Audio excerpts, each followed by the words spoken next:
নবী করিম সাল্লাল্লাহু আলাইহি ওয়াসাল্লাম সামনে অগ্রসর হলেন। দেখতেছেন একদল লোককে ফেরেশতারা বড় বড় পাথর নিক্ষেপ করতেছে। সাথে সাথে মাথা চূর্ণ বিচূর্ণ হয়ে যায়, আবার পাথর নিক্ষেপ করে, আবার জোড়া লেগে যায়, আবার পাথর নিক্ষেপ করে, আবার চূর্ণ বিচূর্ণ হয়ে যায়। নবী জিব্রাইলকে জিজ্ঞেস করলো, জিব্রাইল এরা কারা? এবার আল্লাহ বলতেছে, ওয়াস্তাঈনু বিস-সাবরি ওয়াস-সালাহ ওয়া ইন্নাহা লাকাবীরাতুন ইল্লা আলাল খাশিঈন। এরা আপনার ওই সমস্ত উম্মত যারা দুনিয়ার জমিনে ইল্লা আলাল খাশিঈন নামাজকে কষ্ট মনে করত, নামাজ পড়তো না, নামাজকে বোঝা মনে করত, কিয়ামতের আগ পর্যন্ত আল্লাহ রাব্বুল আলামিন ওদেরকে এই শাস্তি দান করবে। নাউজুবিল্লাহ। আবার একদল আছে নামাজ না পড়লে ভালো লাগে না, এক ওয়াক্ত নামাজ মিস হয়ে গেলে মনটা ভালো লাগে না, কখন যে নামাজটা পড়ে এমন বান্দা আছে না নাই? এরপর নবী করিম সাল্লাল্লাহু আলাইহি ওয়াসাল্লাম সামনে অগ্রসর হলেন। অগ্রসর হওয়ার পরে নবী করিম সাল্লাল্লাহু আলাইহি ওয়াসাল্লাম বিশাল একটা রক্তের নদী দেখলেন।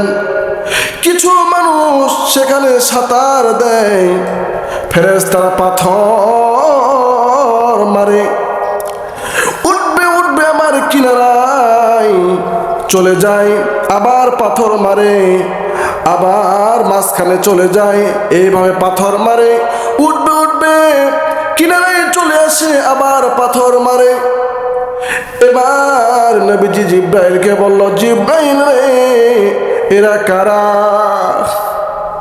এবার জিব্রাইল বলতেছে, ইয়া রাসূলুল্লাহ, ইয়া হাবিবাল্লাহ, যে আল্লাহ তাআলা রাব্বুল আলামিন পবিত্র কুরআনুল কারীমের মধ্যে আয়াত নাযিল করেছেন, ইয়া আইয়ুহাল্লাযীনা আমানু তাকুল্লাহ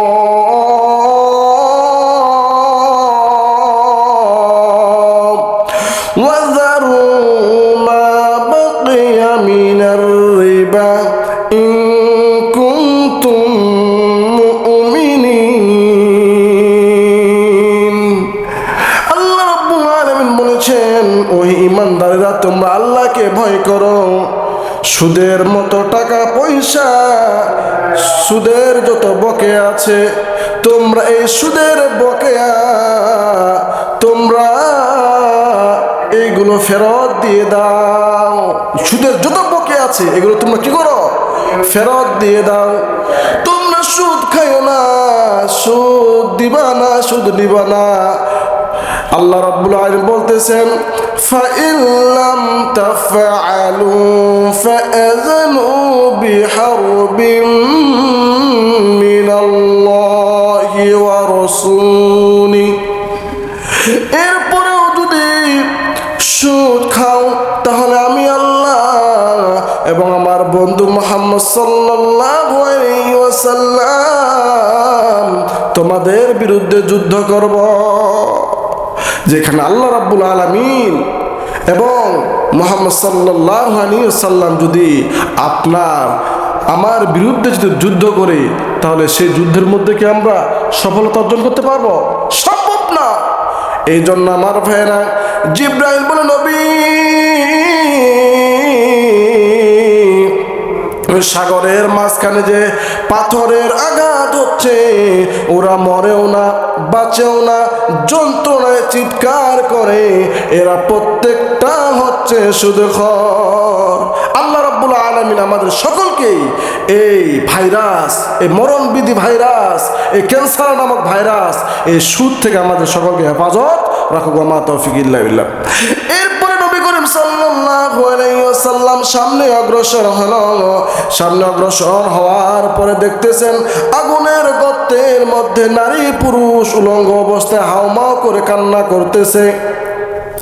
এমন আগুনের ফুলকি হচ্ছে এক একজন 10 থেকে 20 হাত উপরে উঠে আবার পড়ে যায়।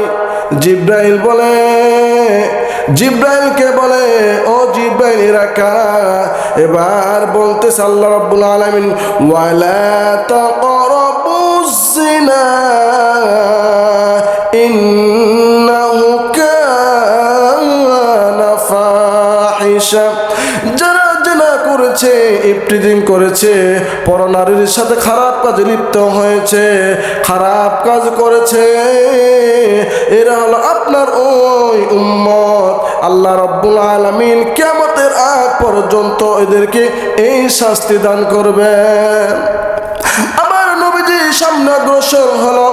সামনে অগ্রসর হওয়ার পরে দেখতেছে একদল মানুষ পচা দুর্গন্ধ খাবার খাচ্ছে, ময়লা খাবার খাচ্ছে, ভালো খাবার থাকার পরও এই খাবার খাচ্ছে। এবার নবী জিব্রাইলকে বলল, জিব্রাইল রে এরা কারা?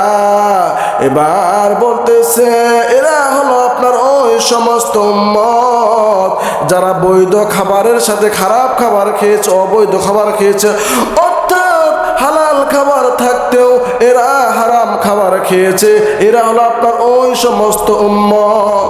আল্লাহ রাব্বুল আলামিন এদেরকে কিয়ামতের আগ পর্যন্ত এই পচা দুর্গন্ধ খাবার খাওয়াবেন। এরপর আমার ভাই, আমার বন্ধুরা, নবীজি আবার সামনে অগ্রসর হলো।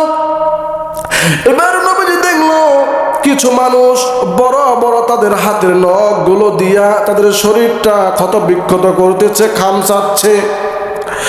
এবার নবী জিব্রাইলকে বললো, ভাই জিব্রাইল এরা কারা? এবার আল্লাহ রাব্বুল আলামিন উত্তর দিচ্ছেন, ওয়ালা তাজাসসু ওয়ালা ইয়াকদাব বা'দুকুম বা'দ। আল্লাহ বলতেছে যারা দুনিয়ার মধ্যে গীবত করেছে, অন্যের সমালোচনা করেছে, পর ভাইয়ের মৃত ভাইয়ের গোশত খেয়েছে, কিয়ামতের আগ পর্যন্ত আল্লাহ রাব্বুল আলামিন তাদের এই শাস্তি প্রদান করবেন। তারা দুনিয়ার মধ্যে পর ভাইয়ের, অন্য ভাইয়ের গীবত করার কারণে আল্লাহ রাব্বুল আলামিন তাদেরকে কিয়ামতের আগ পর্যন্ত এই শাস্তি প্রদান করবেন। তারা তাদের নিজের শরীরের গোশত, শরীরের মাংসগুলো তাদের হাতের নখ দিয়ে তারা খামসাবে, ক্ষত বিক্ষত করে দিবে। আমার ভাইরা, আমার বন্ধুরা, এরপর নবীজি আমার সামনে অগ্রসর হলো। হওয়ার পরে নবীজি এবার মসজিদে আকসা অর্থাৎ বাইতুল আকসার মধ্যে অবতরণ করলো। বাইতুল আকসায় অবতরণ করার পরে সমস্ত ফেরেশতারা সেখানে উপস্থিত ছিল এবং সমস্ত পয়গাম্বরদেরকে ডাকা হলো। সমস্ত পয়গাম্বর উপস্থিত হলো। সমস্ত ফেরেশতা এবং সমস্ত পয়গাম্বরদের উপস্থিতিতে আমার আপনার নবী মুহাম্মদুর রাসূলুল্লাহ সাল্লাল্লাহু আলাইহি ওয়াসাল্লাম ইমামতি করলেন। সুবহানাল্লাহ। ইমামতি করে নবী ইমামুল মুরসালিন উপাধি পেলেন। আমার বাড়ি শুধু তাই নয়, সেইখানে একটা সংবর্ধনার একটা অনুষ্ঠান করা হলো। নবীজি সেইখানে বক্তৃতা দিলেন। করে আল্লাহ রব্বুল আলামিন তার হাবিবকে আরশে আযমে নিলেন। সুবহানাল্লাহ। আমার ভাইরা, আমার বন্ধুরা, ওই যে তায়েফের ঘটনার দিকে যদি আমরা যাই, একটু আগে আমি আপনাদেরকে বললাম, যেটা শুনাইলাম, নবীজির চাচা আবু তালিব যে নবীজিকে সব চাইতে বেশি ভালোবাসতো, এই আবু তালিব যখন মারা গেল, তার ঠিক 3 দিন পরে মা খাদিজাতুল কুবরা রাদিয়াল্লাহু তাআলা আনহা দুনিয়া থেকে বিদায় নিল। বাবা নাই, মা নাই, চাচা নাই, খাদিজা নাই, এমন ইতিম অসহায়, মন খারাপ হয়ে গেল, ভেঙে পড়তেছে, হতাশা, টেনশন আর টেনশন। এবার আল্লাহ বলতেছে, বন্ধুরে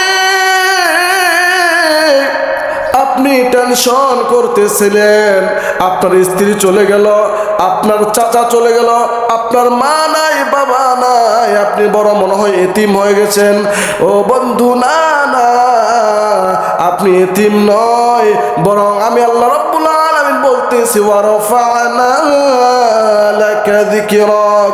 বন্ধু হে, আপনার শান, আপনার মান, আপনার ইজ্জত, আপনার স্ট্যাটাস আমি আল্লাহ রাব্বুল আলামিন আকাশচুম্বী করে দিয়েছি। সুবহানাল্লাহ। আমার ভাই, আমার বন্ধুরা, শুধু তাই নয়, আল্লাহ বলতেছে বন্ধু আমি আল্লাহর নাম যেখানে আমার বন্ধুর নাম সেখানে। আল্লাহ বলতেছে বন্ধুরে আমার নাম লা ইলাহা ইল্লাল্লাহ লিখতে 12টা অক্ষর লাগে। এই 12টা অক্ষরের মধ্যে কোনো নুক্তা নাই, কোনো ভেজাল নাই, কোনো এখানে ভেজালের কোনো সন্দেহ নাই। আমার নামের মধ্যে 12টা অক্ষর। আমি বন্ধুর মুহাম্মদ সাল্লাল্লাহু আলাইহি ওয়াসাল্লাম আমার বন্ধুর নামের মধ্যে 12টা অক্ষর। তোমার নামের মধ্যে কোনো নক্তা নাই, কোনো সন্দেহ নাই, কোনো সমস্যা নাই। আমার ভাইরা, আমার বন্ধুরা, এরপর আল্লাহ রাব্বুল আলামিন বলতেছেন বন্ধু টেনশন কেন করেন? টেনশন নাই, টেনশন নাই। তোমার মা নাই কি হয়েছে, বাবা নাই কি হয়েছে, তোমার চাচা নাই কি হয়েছে, খাতিজা নাই কি হয়েছে, আমি আল্লাহর নাম যেখানে তোমার নাম আমি সেখানে জুড়ে দিয়েছি। আমার নাম জানে, আমার নামের পরে আপনার নাম আমি জুড়ে দিয়েছি। আমার নাম একামতে, আমার নামের পরে আমি তোমার নাম একামতে জুড়ে দিয়েছি। আমার নাম নামাজে, আমার নামের পরে তোমার নাম আমি সেখানে জুড়ে দিয়েছি। আমার নাম তাশাহুদে, তাশাহুদের পরে তোমার নাম আমি জুড়ে দিয়েছি। আমার নাম জানাজার মধ্যে, জানাজার আমার নামের মধ্যে তোমার নাম আমি জুড়ে দিয়েছি।